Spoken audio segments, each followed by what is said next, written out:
পাকিস্তানের ইসলামাবাদ শহর এখন সম্পূর্ণভাবে নিরাপত্তার চাদরে ঢাকা। রাস্তাঘাট জনশূন্য। ৩০০ কক্ষের ৫ তারকা হোটেলটিও সম্পূর্ণ খালি করে ফেলা হয়েছে। এ শহরেই বসতে যাচ্ছে ইরান যুক্তরাষ্ট্রের যুদ্ধবিরতির বৈঠক। এ আলোচনাকে কেন্দ্র করে এসব প্রস্তুতি নিয়েছে পাকিস্তান। চলুন জেনে নিই ইরান যুক্তরাষ্ট্রের এই বৈঠক সম্পর্কে। মধ্যপ্রাচ্য জুড়ে কোটি কোটি মানুষের জীবন এবং বৈশ্বিক অর্থনীতির ভাগ্য নির্ভর করছে পাকিস্তানের এ আলোচনার ওপর। যুদ্ধ শুরু হওয়ার পর এটিই দুই দেশের মধ্যে প্রথম আলোচনা। এ আলোচনাকে কেন্দ্র করে ইসলামাবাদ জুড়ে সেনাবাহিনী ও আধাসামরিক বাহিনী মোতায়েন করা হয়েছে। ৯ ও ১০ এপ্রিল সরকারি ছুটি ঘোষণা করা হয়েছে এবং রাস্তাঘাটও ফাঁকা করে ফেলা হয়েছে। পাকিস্তানি কর্মকর্তারা বৈঠকের গোপনীয়তা বজায় রাখছেন। হোয়াইট হাউসের তথ্য অনুযায়ী শনিবার সকালে ইসলামাবাদে এই আলোচনা শুরু হওয়ার কথা রয়েছে। উচ্চ নিরাপত্তা ঝুঁকির কারণে আলোচনার জন্য ৩ থেকে ৪টি সম্ভাব্য স্থান নির্ধারণ করা হয়েছে। এর মধ্যে সেরেনা হোটেল আলোচনার জন্য মূল ভেন্যু হতে পারে বলে ধারণা করা হচ্ছে। এটি পাকিস্তানের রাজধানীর গুরুত্বপূর্ণ রেড জোনে অবস্থিত, যেখানে বিভিন্ন সরকারি ভবন ও দূতাবাস রয়েছে। শীর্ষ অতিথিরা ইসলামাবাদের বিলাসবহুল সেরেনা হোটেলে অবস্থান করবেন বলে ধারণা করা হচ্ছে। ফলে এই বৈঠকের জন্য হোটেলটি এখন কূটনৈতিক তৎপরতার কেন্দ্রে পরিণত হয়েছে। হোটেলটি সম্পূর্ণ খালি করে নেওয়া হয়েছে।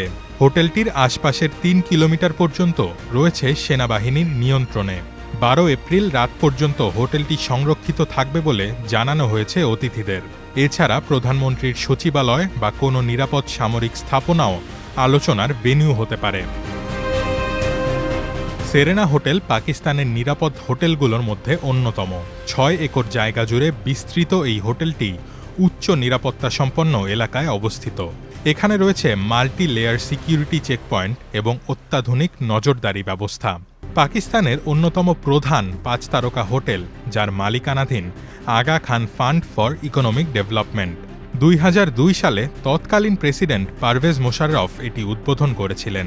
এ হোটেলে ৩৩৬টি কক্ষ এবং ৫২টি স্যুট রয়েছে। এর গ্র্যান্ড বলরুমে ১,০০০ মানুষের ধারণ ক্ষমতা রয়েছে।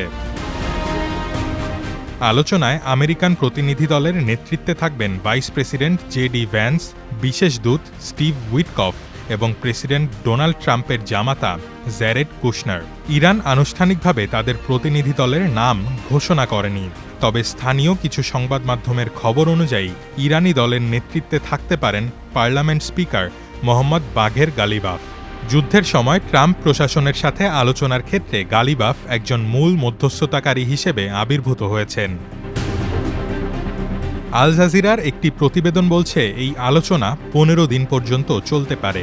এর অর্থ হল প্রতিনিধি দলের সদস্যরা শনিবারের পরও ইসলামাবাদে থাকতে পারেন অথবা পরবর্তী আলোচনার জন্য আবার যেতে পারেন।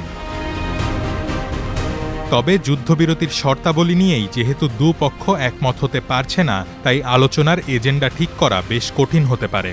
ট্রাম্প ইরানের একটি ১০ দফার প্রস্তাব উল্লেখ করে সেটিকে আলোচনার জন্য একটি কার্যকর ভিত্তি হিসেবে অভিহিত করেছেন, কিন্তু এরপর ইরান এমন একটি ১০ দফার তালিকা প্রকাশ করতে শুরু করে যা যুক্তরাষ্ট্রের পক্ষে মেনে নেওয়া অসম্ভব। এদিকে ট্রাম্প এবং তার দলেরও একটি ১৫ দফার প্রস্তাব রয়েছে। এনবিসিকে দেওয়া সাক্ষাৎকারে ট্রাম্প জানিয়েছেন এই শান্তি আলোচনা নিয়ে তিনি খুবই আশাবাদী। তার মতে ব্যক্তিগত আলোচনায় ইরানের নেতারা শান্তির ব্যাপারে অনেক বেশি নমনীয়।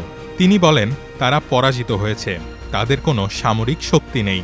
তবে ইরানের সামরিক প্রচার মাধ্যম বলছে উল্টো কথা। তারা দাবি করছে যুক্তরাষ্ট্র ও ইসরায়েলের আক্রমণ থেকে টিকে গিয়ে ওয়াশিংটনকে আলোচনার টেবিলে বসতে বাধ্য করা তাদের এক বিরাট বিজয়। এই দুই পক্ষের মধ্যকার বিশাল ব্যবধান পাকিস্তানের এক বৈঠকে ঘুচবে কিনা তা বলা কঠিন। তবে ধারণা করা হচ্ছে এটি যুদ্ধ বন্ধে দীর্ঘমেয়াদী আলোচনার একটি শুরু মাত্র।